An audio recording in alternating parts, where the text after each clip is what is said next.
Alright everyone, it's time for today's first video, talking of course, I think this is the elephant in the room at the moment. Well, technically Biden's dysfunction is, but this is definitely part of it. Joe Biggs, actually, he's a leader of Patriot Front, although he's in a cell and has been for months now, talking specifically, link in the description, about the conditions in which some of the people that were involved in the January 6th fiery but mostly peaceful protests at the Capitol are being held under.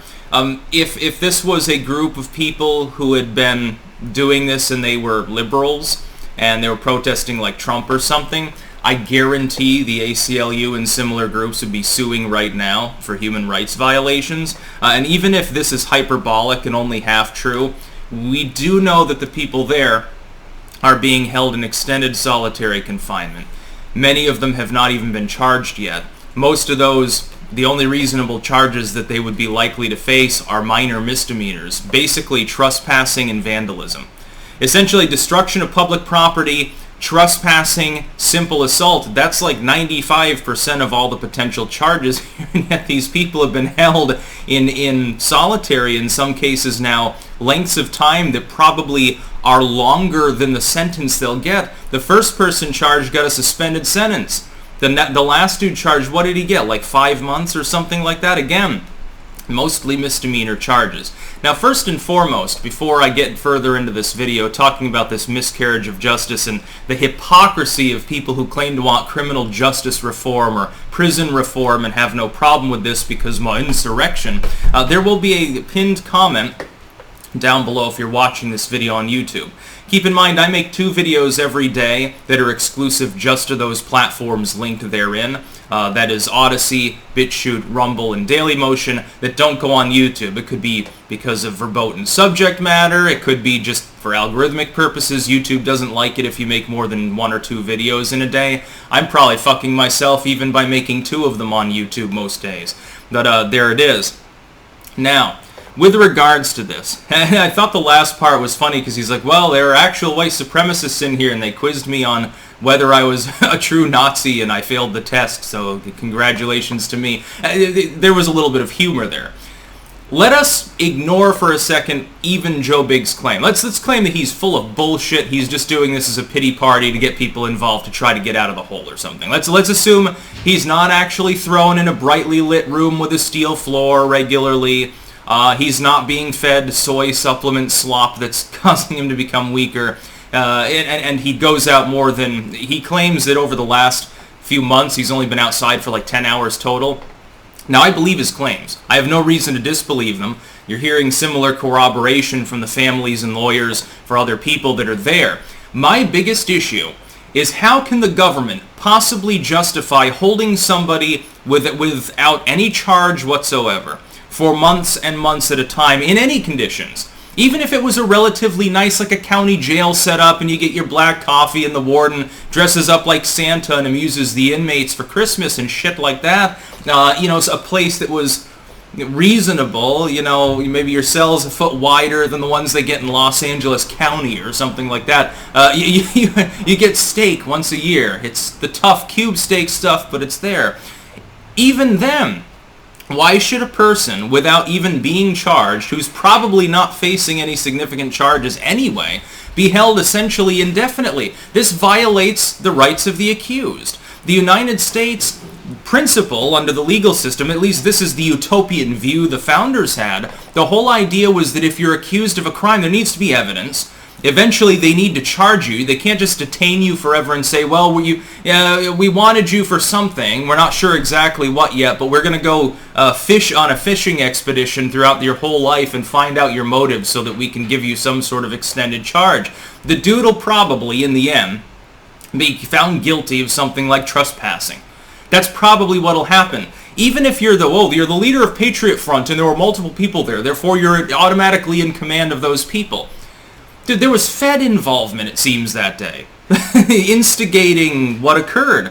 But even then, the hypocrisy goes even beyond that. The problem goes beyond holding someone without bail and without charge, holding someone in excessive solitary, which is a form of psychological torture. It's banned in many countries. Europeans laugh at our so-called criminal justice system for a reason. You don't even need to be a pussy and think you need to be letting murderers go free like maybe an Obama-ite, but certainly when the charges that are involved for the vast bulk of people are misdemeanors, the idea that they should be held without bail for months and months at a time under even under good conditions, let's face it, is wrong. It violates the Constitution. It violates several different constitutional amendments. It probably violates the Geneva Convention at some fucking point. It's completely wrong. But here's my problem. All of the hypocrites, the ACLU, the ADL, all the leftoid groups, liberals, the people who are like, all cops are bastards, defund the police, not one of these people is speaking out in favor of hundreds of people who are currently detained in prison just awaiting charges without reasonable access to legal counsel, and I'll tell you exactly why they're doing this. They're hoping these people will crack, and they'll tell all about one another for political reasons. This is a political witch hunt. They're basically hoping that they'll break down and say, oh, I'm so sorry I ever supported Trump and tried to be an insurrectionary. Please give me a plea deal. And then they'll get minor charges, but the thing is, because these people are being held away from family and friends and even in some cases legal counsel for extended periods, a lot of them, unless they understand the law, are blissfully unaware of the fact that the feds in many cases wouldn't be able to charge them with anything more excessive than that anyway. They'll be banging on the cell doors. God, I need to talk to my lawyer. Bring the fucking FBI in here. I'll tell all. I'll spill the beans. And then they get a little settlement. And so they get a 3-month suspended sentence or something like that. And this, by the way, should be absolutely illegal. It should be illegal to attempt to force someone to talk by denying them basic human rights. That kind of goes against, again, several constitutional amendments, just saying, kind of important. Unfortunately, it's funny. The right wing has fought very little for the rights of the accused. They're always like thin blue line. Well, there was crack in your car. 10 years in jail. Meanwhile, they don't want to investigate the cop that plants the crack. Now they're getting their comeuppance. This is one thing that I've deviated from a lot of people. Well, I'm not a conservative anyway, but I've deviated from people who are generally more liberty-minded, but yet they're gung-ho for the cops. And it's like, well, you don't understand. We're not talking about some beat cop that has to go out and risk their life, and they have a family and stuff like that, and maybe you get like a month in jail, but there's a legitimate reason. We're not talking about that. We're talking about the federal government's goon forces. They're bureaucrats, which is really what they are. They shouldn't even be seen as law enforcement, violating human rights. Clearly, I don't care if this dude's being held in a hotel suite against his will for this length of time. He hasn't even been charged. Most of these people haven't been charged at all. How long can you hold somebody without even making it clear why you're holding them? Generally speaking, it's understood that there's a reasonable limit to the ability of government to do that. But I suppose if you say, well, we're awaiting, they're pending charges and stuff like that, just give us more time and you can get a sympathetic judge to sign off on it, apparently your human rights no longer matter. And apparently the same liberals that think that they should burn down Wendy's on a weekend, causing billions in damage, dozens of deaths, that's not a problem. They get a revolving door prosecutorial system deeply in their favor. But if you happen to be in the Capitol on that day, and I warned clankers not to show up, by the way, for the rally that was happening there, for not without fucking good reason, as you can tell, apparently no human rights, because CNN calls you an insurrectionist. You've been labeled treasonous by YouTube and by MSNBC, so you don't have criminal rights. You don't have the rights of the accused. You're a subhuman. That's essentially the argument that's being made. The problem is that once you have a prosecutorial system enabled to do that and get away with it without enormous public ire, which literally everyone should be against what's happening here, then it'll get away with it again. And maybe next time it's a bunch of progressives. Maybe next time it's a bunch of Biden voters when he obviously isn't going to run for re-election.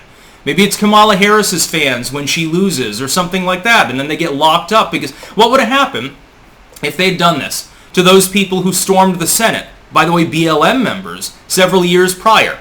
What would have happened if they had been gulagged like this? There would have been mass outcry. Every legacy network would have called it tyranny, authoritarianism, Nazism. They would have blamed Trump, number 2, and then they would have immediately organized mass protests. In fact, probably more city burning.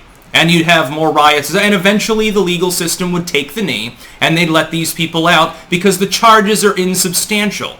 Vandalism is not a major crime. You have to do a hell of a lot of spray painting before it becomes a problem. Vandalism's a minor misdemeanor. Trespassing, in the sense of public property, as opposed to you broke into someone's house to burglarize it, is again, generally speaking, it's not murder. It's not rape. It's not arson. The fact is that some of these people probably are more likely to get an indecent exposure charge based on the fact that some of them were taking a shit behind some of the Senate seats. By the way, the Senate's full of shit anyway. I don't see the difference. That's about all. Peace out.